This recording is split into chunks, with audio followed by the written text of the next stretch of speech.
Hello বন্ধুরা, আশা করি তোমরা সবাই আছো ভালো। আমাদের অনেকের মনে এই প্রশ্ন থাকে যে আমাদের হাতে থাকা নগদ অ্যাকাউন্টটি আসলে কার এনআইডি কার্ড দিয়ে খোলা হয়েছে। ঠিক এই একই প্রশ্ন আমার চ্যানেলের একজন নিয়মিত দর্শক দীপ্তি বৈদ্য করেছেন। তিনি জানতে চেয়েছেন, ভাইয়া আমি চেক করব কিভাবে যে কার এনআইডি কার্ড দিয়ে নগদ খোলা হয়েছে। আজকের ভিডিওতে আমি এই প্রশ্নের সমাধান দেব এবং আপনাদের দেখাবো খুব সহজেই কিভাবে আমি আপনার নগদ অ্যাকাউন্টের মালিকানা যাচাই করতে পারবেন। তাহলে চলো ভিডিওটি শুরু করি। এই জন্য প্রথমে মোবাইলে যে নগদ অ্যাপসটি আছে এটার মধ্যে টাচ করবে। টাচ করার পরে পিন নাম্বার দিয়ে নগদ অ্যাপসে প্রবেশ করব। নিচে লগ ইন দেওয়া আছে এটার মধ্যে টাচ করব। এবার নিচের ডান দিকে লেখা আছে আমার নগদ, এটার মধ্যে টাচ করব।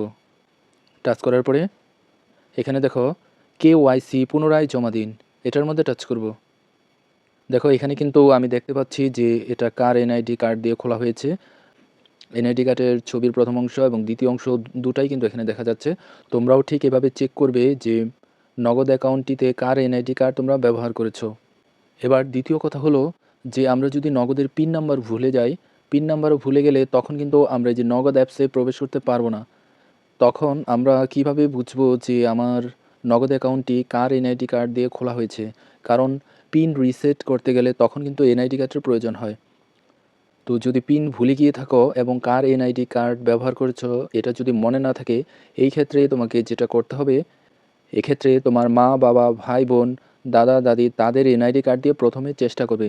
মানে যেটা বেশিরভাগ তোমার মনে হয় যে তার এনআইডি কার্ডটি তুমি ব্যবহার করতে পারো, তাদের এনআইডি কার্ড দিয়ে চেষ্টা করবে কয়েকবার।